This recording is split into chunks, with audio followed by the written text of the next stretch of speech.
the good news is there's more work than ever before in the history of the business, with streaming and with the way they're doing commercials.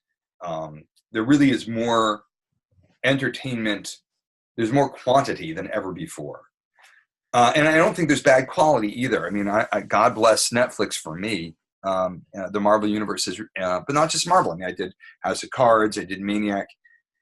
There's some very interesting stuff happening there. I think there's a sort of a creative bonanza for directors and creators because they have much more access to distribution. Sure. It's great news for actors. What that means is that you have more opportunity and more of a chance of getting into something. Just more people are needed now than ever before. But the basics are the same. You can't suck.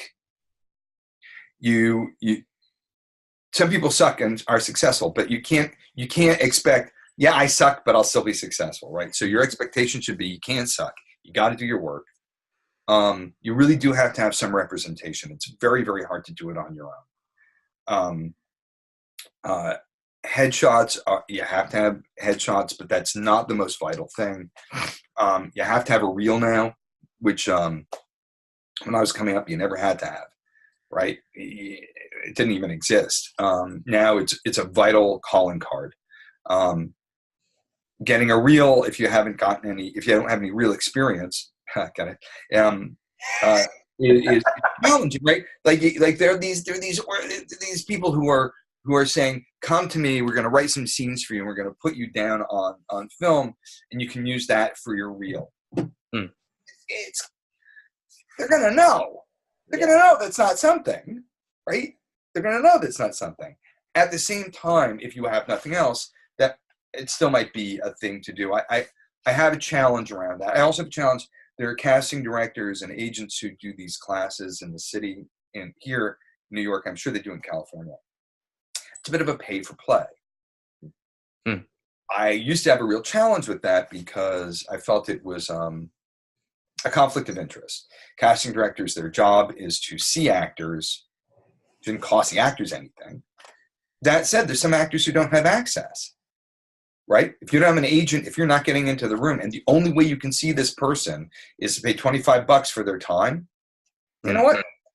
So I've shifted a little bit on that. So I think there's more avenues of approach than there ever have been before. But the biggest problem I think still exists, especially in the United States, is that people focus on the medium, right? So they take an acting for camera, they take a voice acting class, because the actors themselves are not thinking of themselves as professionals, right? It's a profession. And the actors who are most successful, in my opinion, are still the ones who get some training for real, and who approach it as a profession, do everything they have to do to actually pursue the business, but also pursue the art. Yeah. You have no control over the business. You only have control over how you are in the art. But the better you are as an artist, the better chances you're going to have at there being some traction when you do get out there, whatever avenue you approach. You know, I mean, if somebody's in Nashville and they want to be an actor, if there's not a film being done in Nashville, get the fuck out of Nashville. Mm-hmm. You know, like if there's nothing to do there, there's nothing to do there. So I guess the key advice is you got to go where there's work being done.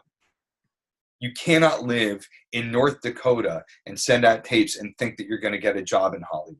That's unrealistic. Yeah. So be in a hub for acting. Yeah, you gotta be at least nearby, and you gotta be engaged. You gotta be engaged for sure.